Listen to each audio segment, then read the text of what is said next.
Boa noite, pessoal. A gente vai tratar hoje das doenças virais da pele, né? Fechando o grande bloco, né? Tratamos já de bactérias, tratamos dos fungos e agora a gente vai tratar das doenças virais. A gente vai ver uma visão bem panorâmica de algumas das principais doenças que afetam a pele, né? Causadas por vírus.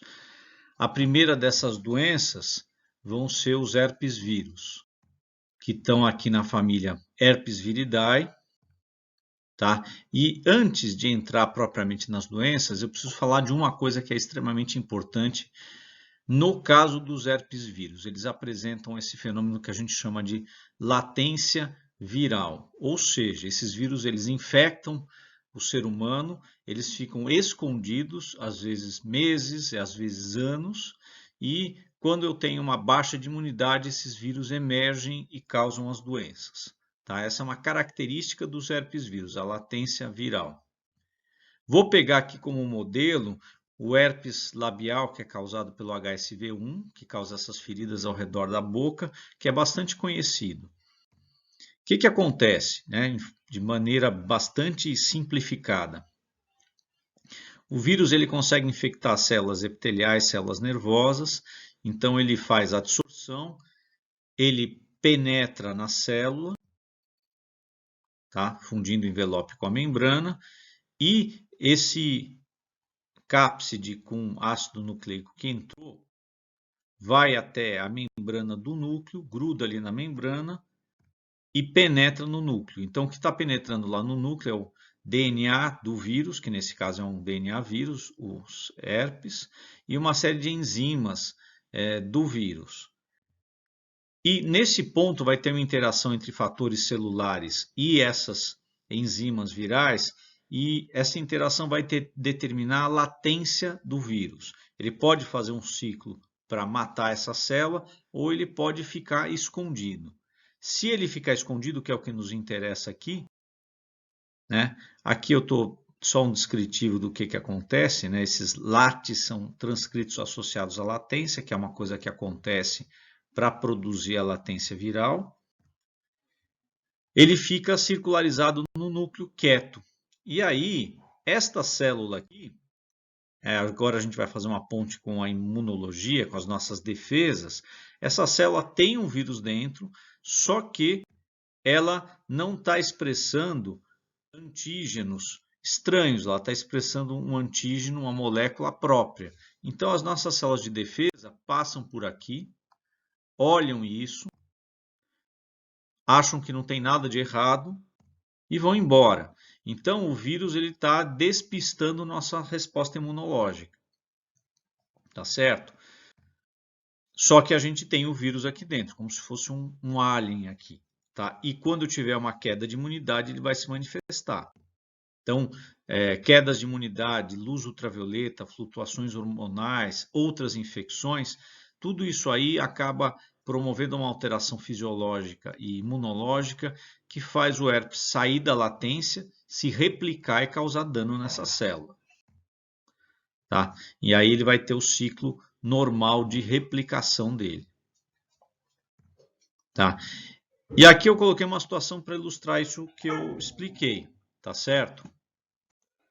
Então aqui vamos imaginar uma pessoa que está numa situação estressante, vai fazer exame de microbiologia, né? Então, e ela precisa tirar uma nota alta. Isso provoca um estresse, provoca uma baixa de imunidade, né? Então ela tem uma baixa de resposta imune, e aí o vírus sai da latência e provoca a doença. É mais ou menos dessa maneira que os herpes vírus funcionam no ser humano, tá? Vou falar agora do herpes simplex, né? Que é um dos mais comuns, tá? Um vírus neurotrópico, mas afeta epitélios também, e ele pode permanecer latente em gânglios nervosos, né, no corpo humano. Eu tenho aqui o HSV1 e o 2. Basicamente, o que a gente pode dizer é que o 1 afeta mais da cintura para cima e o 2 da cintura para baixo. Tá? O HSV1 pode produzir lesões em mucosa oral, tá? Vesículas, feridas, né? Ou úlceras, como essas que eu estou mostrando aqui. Tá? Aqui é uma gengivoestomatite por herpes. Ele pode causar ceratoconjuntivite, tá? Quase sempre em um único olho. Pode levar a cegueira, então é uma doença importante. Ele pode causar encefalites, não é uma coisa que repercute na pele, mas só estou citando para vocês saberem. Tá? É um quadro que é meio grave, né? Esse aí. Pode causar outras doenças como faringite, esofagite, traqueobronquite. Ele eventualmente, muito raramente, causa herpes genital, mas não é comum, tá? É raro. Pode causar uma doença chamada paroníquia nas unhas. Então, essa pele em volta da unha ela fica inflamada e avermelhada, tá? Por conta do herpes. Tá? Então, todo mundo que manipula gente que tem paroníquia por herpes pode pegar, pode se infectar. Então, é bom tomar cuidado com isso. Aqui é um exemplo de herpes causando... Aqui não é exatamente uma paroníquia, né? Mas é no dedo. Tem esse herpes de gladiador, que é por lesão. Então, o HSV1 afeta da cintura para cima. O HSV2, ele vai afetar outras partes do corpo, especialmente o genital. Então, ele causa mais de 90% das infecções genitais. Tá? E aqui tem um descritivo das lesões que são causadas tanto em homens quanto em mulheres. Tá certo? Aqui são duas imagens mostrando as vesículas causadas pelo herpes. Tá? Pode causar lesões perianais, também pode causar paroníquia, lesões em mucosa oral é mais raro e também faringites um pouco mais raro. Tá? E eventualmente encefalites também. Então o HSV2 ele afeta da cintura para baixo. Já a varicela zoster é um vírus bem conhecido. A varicela é sinônimo de catapora, que é uma doença infantil para a qual existe vacina, tá? Mas é uma doença benigna em crianças. Catapora em adultos já é um quadro bem grave, tá? E o vírus que fica latente na catapora, ele vai se manifestar lá na idade adulta como herpes zoster. E o herpes zoster é uma doença bem grave. Então, aqui, as lesões da catapora, tá? Ela é considerada um dos 5 exantemas clássicos, né? Então, rubéola, sarampo, a catapora, o exantema súbito, o eritema infeccioso. Tá? Como eu falei, uma doença benigna de infância, tá? Mas o vírus fica latente e na fase adulta, quando a gente fica velho, o sistema imunológico cai, pode causar o herpes zoster, tá? Então, catapora em adulto é grave, mas catapora em criança não. Tá? E aqui eu estou descrevendo que os danos são causados especialmente pela resposta do hospedeiro. Tá? E aqui a latência do vírus. Aqui são imagens do herpes zoster, ele tem manifestação na pele, então ele repercute na pele, mas ele está se multiplicando em toda a inervação dessa parte da pele aqui e acaba dando essas lesões. Tá? É uma doença muito dolorosa, extremamente dolorosa, tá? E algumas pessoas desenvolvem uma dor crônica consequente ao herpes zoster. Tá? E claro, pacientes que têm imunodepressão podem desenvolver um quadro muito grave de herpes zoster e vir a óbito por conta disso. Aqui é outra doença exantemática que a gente citou em cima, que é a rubéola. Tá? Agora eu vou ser bem mais sucinto, só vou citar realmente as doenças. Tá? A rubéola ela tem uma importância muito grande para mulheres grávidas. Por quê? Porque a rubéola, o vírus da rubéola, ele pode passar para o feto durante a gestação e ele é um vírus que causa aberração cromossômica. Então, ele pode provocar malformações aí no feto, tá? Então, é extremamente importante que as mulheres que querem parir, querem ter filho, elas façam exames para saber se elas têm anticorpos contra a rubéola, porque durante a gravidez ela não pode pegar rubéola, especialmente no terço inicial, Porque se ela pegar no terço inicial, existe a chance desse vírus passar para o feto e provocar alterações genéticas graves e importantes no feto e isso ter depois repercussão para a saúde da criança. Tá? Então, no caso da rubéola, é muito importante isso, né? Não pegar rubéola durante a gravidez. Tá? Então, aí eu coloquei a observação e aqui é uma imagem mostrando a rubéola. Ela dá um exantema plano, esparramado, do jeito como está sendo mostrado aqui. Tá? É uma doença benigna em adultos. O problema são as mulheres quando estão gestando. Outra doença exantemática é o sarampo. E aqui é uma doença mais importante porque o sarampo ele é extremamente contagioso. Só para vocês terem uma ideia, ontem saiu os dados sobre a transmissibilidade da Covid-19, que por conta do uso de máscara, por conta do isolamento, ela estava relativamente baixa, estava em 0,96. Esse índice é o quê? Cada pessoa infectada, ela transmite para 0,96 pessoas. Então, índices abaixo de 1 querem significar o quê? Que a epidemia está recuando. Quando os índices estão acima de 1, então 1,1, 1,2, isso significa que ela está acelerando. Tá? E a notícia que saiu ontem é que o Imperial College de Londres ele fez uma série de cálculos e ele está notando uma aceleração da Covid-19 aqui no Brasil. Então a gente saiu de 0,93, 0,96, 0,99 e agora a gente está em 1,02. Tá? Ou seja, nós estamos acelerando. Apesar dos dados estarem caindo, existe alguma coisa errada acontecendo que pode se repercutir daqui 2, 3 semanas. Tá? Então, esse índice para a Covid-19 é 1,02. Para o sarampo, esse índice é 18. É 18 vezes maior. O sarampo é incrivelmente contagioso. Felizmente, a gente tem vacina para o sarampo. Tá? E essa vacina é extremamente importante porque o sarampo afeta muito mais crianças e adolescentes.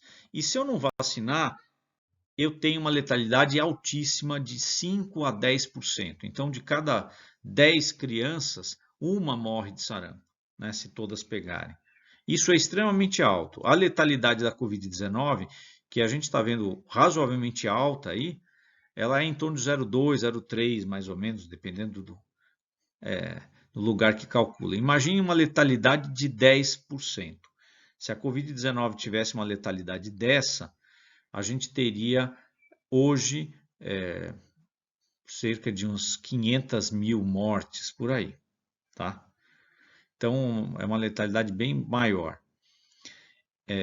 Felizmente, a gente tem a vacina do sarampo, só que, infelizmente, a gente tem muitos grupos anti-vacina que dizem que vacina faz mal, que não funciona, e estão conseguindo divulgar essa fake news por redes sociais. Então, eu acho que esse é um momento importante de eu fazer um alerta aqui.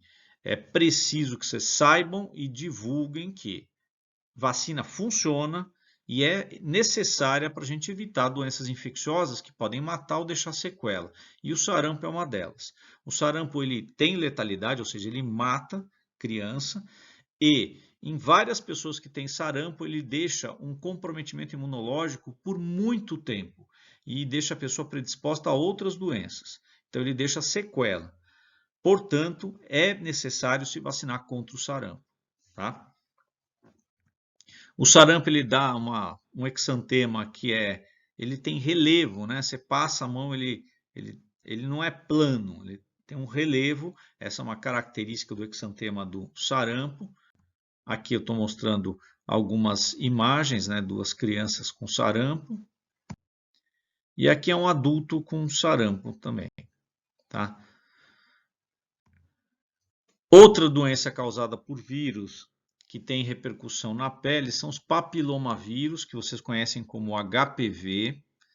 Essa é uma doença extremamente importante. Tá? Ela afeta a pele e as mucosas. É um vírus não envelopado, o HPV, e por causa disso ele é extremamente resistente. Então ele permanece em objetos. Se você tiver lesões com ele, tocar um objeto, ele fica nesse objeto por muito tempo e outra pessoa pode se infectar manuseando esse objeto. Então, esse é um dado importante em termos da transmissão desse agente aí. Tá? E o HPV tem um ponto muito importante. Ele é oncogênico. O que quer dizer essa palavra? Ele causa câncer. A maior parte das pessoas sabe disso por causa do HPV de transmissão sexual, especialmente as mulheres, né? Então, hoje a gente tem uma vacina para o HPV, né? Mas é extremamente importante que, além da vacina, as pessoas tomem cuidado nas relações sexuais. Por quê? Porque esse vírus ele pode tanto promover o que a gente chama de hiperplasia, que é um crescimento benigno de algumas células de epitélio, que é o que a gente chama de verruga ou papiloma, né? Ou ele pode malignizar algumas células, então ele pode tornar algumas células um tumor maligno, e isso é extremamente sério e grave. Então, os papilomavírus são um vírus importante aí por conta da gravidade de algumas ocorrências. Tá? Aqui são algumas imagens mostrando papilomas na pele, então aqui nos dedos, no polegar, tá? Tem outro aqui, outro pequenininho aqui, mais alguns aqui. Aqui no nariz, então é uma formação que a gente chama de meio verrucosa, né? Parece uma couve-flor. Tá? Aqui tem outra formação. Isso é extremamente contagioso. Tá? E aqui alguns papilomas planos na mão, tá? No dorso da mão. E eu tenho o próprio HPV de transmissão sexual, tá? Que forma papilomas na região aí, né, da vulva, vagina, tá? E pode também provocar em pênis. Né? Que no caso da mulher isso é mais sério por conta da malignização que acontece. Outro vírus que é frequente, mas mais em criança, é o chamado molusco contagioso, que é um poxvírus, tá? Afeta a pele de tronco, membros e genitália, tá? Dá umas pápulas bem com relevo também, só que ela tem uma depressãozinha no centro dessa pápula, isso parece que é bem característico do molusco contagioso. O poxvírus é um dos maiores vírus que a gente conhece, tá? É do grupo do vírus da varíola, que aliás é outra doença que tem repercussão na pele, mas eu não coloquei aqui porque ela está erradicada. Então a varíola é uma doença que, graças à vacinação e uma campanha feita pela Organização Mundial da Saúde nos anos 70, a gente conseguiu erradicar. Então não existe mais varíola no mundo, só tem o vírus guardado em alguns laboratórios. Tá? A varíola ela dava umas pústulas na pele que deixavam a pele cheia de cicatrizes, então era uma doença terrível, né? Ela deformava as pessoas quando não matava, tá? Tem uma letalidade altíssima também de 20%. Mas a gente não tem mais varíola, então quando a gente fala de poxvírus de repercussão na pele, o único é o molusco contagioso, tá? Que afeta mais crianças e dá lesões deste tipo aqui, tá? Umas lesõezinhas, uma pápula, né?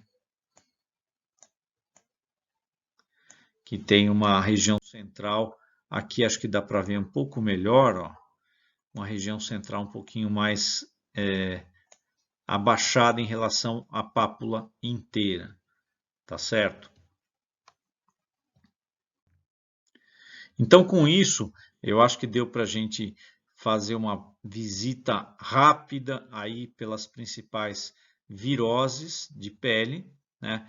Lembrando algumas questões de transmissão, né? Sarampo e rubéola são transmitidos por fluidos corpóreos e você acaba pegando, por exemplo, por inalação ou por contato mesmo com esses fluidos. O herpes é por contato, mas frequentemente grande parte das pessoas já tem o herpes latente. Então, na verdade, a pessoa não vai se infectar, ela já está infectada porque ela se infectou em algum momento, mas o fato dele ficar latente, a pessoa não sabe que está infectada. Tá?